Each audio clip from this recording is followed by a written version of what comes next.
The thank yous are a poem. The bio is a poem. He put poetry on the page where we usually just have the ISBN. It's really clever stuff. Luke Kennard, the funniest, until this guy came along, the funniest British poet, British/Irish poet. Luke Kennard says, "Sometimes, through no fault of anyone else, I find myself getting bored of knowing what to expect when I pick up a new collection. It takes a radical formal gesture to really refresh things, and that's what I found in Did You Put the Weasels Out?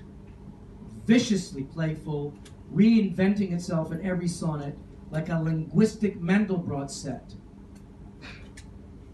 You won't be able to stop wanting to write when you read this." Luke Kennard is right. I read this and I thought, oh, I better up my game. This is good. For a while on Amazon a few days ago, it was the #1 hot new poetry title, ahead of Wendy Cope, Allen Ginsberg, who is admittedly dead, and Leonard Cohen, who is admittedly dead, but they have new books. It's fallen out of the top first place, but it's still doing very well. I suspect partially because of the cover and the title, but also I think because the poetry is damn good. Welcome, Niall Bourke, to read Did You Put the Weasels Out?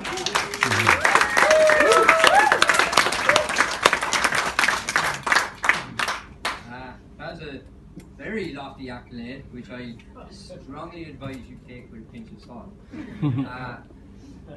It gives me great pleasure to be able to read here in front of so many people today. And I've had a very surreal day. I'm a teacher, and I drove in today through a blizzard, and it was Word Book Day, so the Year 7s were all dressed up as like Oompa Loompas and stuff. And when I got in, the building was on fire, so there was like 100 people running around in a blizzard going, oh, there's a fire, there's a fire. And I was like, what? And, but that is not the most surreal part of the day. The most surreal part of the day is actually that I'm standing in front of you reading from this, my own book, which used to be a seed of an idea and is now corpus and flesh in my hand, and that is very strange. Before I read anything, I need to give a few thank yous. I have to first of all thank Todd for taking a chance on this, because he's a bit weird, and not many people wanted to look at it, but Todd was very keen for that. I'm very, very happy. Now you tell me, I thought everyone wanted it. There you go. And to Rosie, my editor, who is the only person I know who could give you, in the same sentence, a huge, very detailed and insightful structural edit, and then pick you up for not using hyphens properly. So, you know, that's a real skill, and I was really appreciative to have that editorial feedback. I'd like to thank Toby, who's down the back. He might put up his hand, or he might not. He might be a bit shy. He's in my writing group that I go to. Oh, he's over here. And I've inflicted some of these on Toby, and Toby has given me feedback, which I've duly ignored. No, of course, which I've taken to heart. And Toby and Abby, who might also be here, I'm not sure. Yes, okay. So they've both kind of given me very detailed feedback on some of this, and that's like massively been appreciated. And also, last and not least, I'd like to thank my poor, very patient and long-suffering girlfriend Nadine, who I've inflicted some of these things on and has put up with me like being very taciturn and silent on my computer when really there's more interesting things to be doing, so thank you very much. Okay, so I wasn't going to read this, but after Wesley's poem, I too, as chance would have it, have a poem about quantum physics. Who would have thought? Okay, and it's called I First Met You in My Physics Book.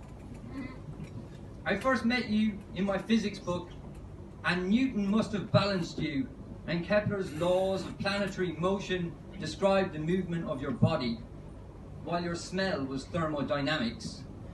All of it really, but particularly the second bit, the bit in the box at the bottom of page 12, about my increasing disorder inside a closed system. And even Max Planck himself could not have more accurately calculated the size of my constant. Okay. On long evenings spent locked in my bedroom, grappling with both the being and nothing of your cat.